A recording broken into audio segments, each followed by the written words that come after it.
world's oldest person has died in Japan at the age of 116. Tomiko Ituka died in a nursing home near Osaka, the city where she was born. The local mayor said her long life had given hope and courage to others. The US Secretary of State Antony Blinken has arrived in South Korea. The country, a close American ally, is in the midst of a political crisis. Mr. Blinken is due to hold talks on Monday, but it's not clear who's in charge. Justin Trudeau has announced that he's resigning as Prime Minister of Canada. He says he'll quit once a new party leader's been selected. He's been facing mounting pressure, with opinion polls flagging up his dwindling popularity. France's foreign minister has reacted angrily to Donald Trump's suggestion that the US could use force to take control of Greenland, which is an autonomous Danish territory. Jean-Noël Barrot said the EU would not let other nations attack its sovereign borders. The state funeral of the former US President Jimmy Carter is about to begin in Washington. President Biden will deliver the eulogy in the National Cathedral. All living former presidents are expected to attend. There's been more criticism of the Facebook owner Meta ending fact-checking. The UN Human Rights Chief rejected claims that checking facts was censorship, and Brazil warned it may take legal action.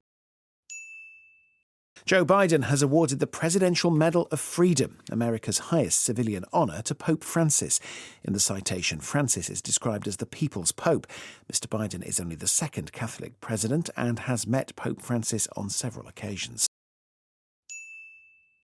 President Joe Biden has said the United States and its allies cannot walk away from Ukraine as he prepares to step down. In the final foreign policy speech of his presidency, Mr. Biden also said he believed China would never surpass the US. American social media users have been migrating to a Chinese-made app called RedNote ahead of a potential US government ban on TikTok. RedNote became the most downloaded product on Apple's US App Store on Monday. A ceasefire and hostage release agreement between Israel and Hamas has raised hopes of an end to 15 months of war in Gaza. The first phase, beginning on Sunday and lasting 6 weeks, will see the release of some Israeli hostages in return for Palestinian prisoners and the withdrawal of Israeli troops from some areas. The Russian tennis player Daniil Medvedev has been fined $76,000 for bad behaviour at the Australian Open. It comes after he smashed his racket into a camera and argued with the umpire. The UK's Polar Research Unit is trying to find people willing to work in the coldest place on Earth. The British Antarctic Survey needs carpenters, chefs, plumbers and electricians. The successful candidates could spend up to 18 months in Antarctica. Donald Trump has been sworn in as president for a second time, saying America would once again be respected all over the world. He criticised his predecessor, Joe Biden, saying his administration had spent unlimited amounts defending foreign borders while refusing to defend its own. President Trump has announced massive private sector investment of $500 billion in artificial intelligence infrastructure in the United States over the next 4 years. The AI project, called Stargate, will create 100,000 jobs. Thailand's equal marriage law has come into effect. It makes the country the third in Asia to recognise same-sex marriage after Taiwan and Nepal. In his first public comment since Donald Trump's return to the White House, President Putin has said he's ready for talks on ending his war against Ukraine.